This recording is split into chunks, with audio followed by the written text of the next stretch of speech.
அற்புதமான ஃபீலிங். நான் பறந்து போனதை பத்தி நீ என்ன நினைக்கிற? ஆமா, பறக்கிறதுக்கு ரெக்கைகள் வேணும். ஒட்டகங்களுக்கு ரெக்கைகள் கிடையாது.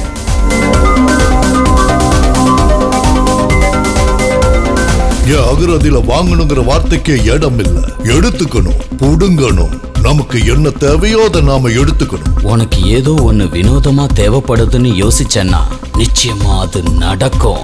என்னைக்காவது ஒரு நாள் நிச்சயம் நான் பறப்பேன் செல்லம்.